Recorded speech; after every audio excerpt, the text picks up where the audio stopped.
राधा वल्लभ श्री हरिवंश महाराज जी, दंडवत प्रणाम।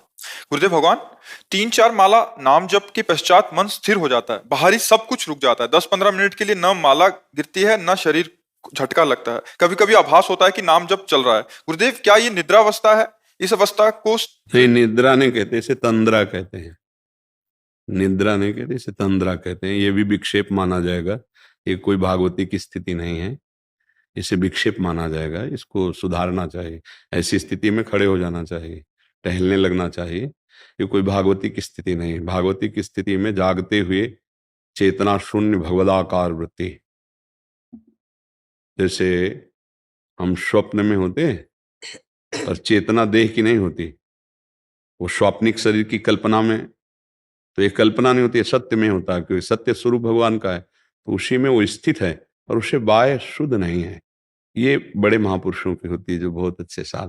पर अभी जैसे आपने बताया, इसे तंद्रा कहते हैं कि नाम भी हो सकता है चल जाए थोड़ी देर के लिए, ना बेहोशी है ना जागृत है, इसे तंद्रा कहते हैं। अगर बेहोशी हो गई तो निद्रा हो गई, अगर बेहोशी नहीं हुई जागृत अवस्था हो गई, लेकिन जागृत भी नहीं है और नींद भी नहीं है, उस अवस्था को तंद्रा कहते हैं।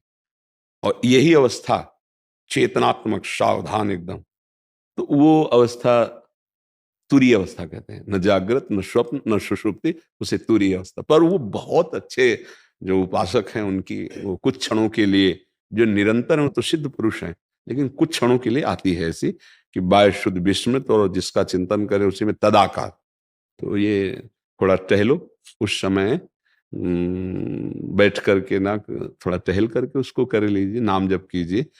क्योंकि अगर इसको कोई स्थिति मानने से फिर घाटा हो जाएगा। ये कोई स्थिति नहीं है। समझ पा रहे हैं आप?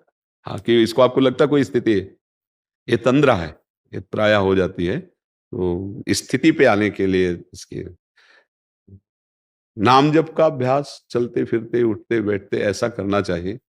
बैठ के भी थोड़ा जप लेना चाहिए, पर चलते फिरते और क्रियारत होकर भी अभ्यास करना चाहिए। माता बहनों सबको पोछा लगा रहे, सोहनी लगा रहे, नाम जप कर रहे। गृहस्थी में भजन बैठ करके कम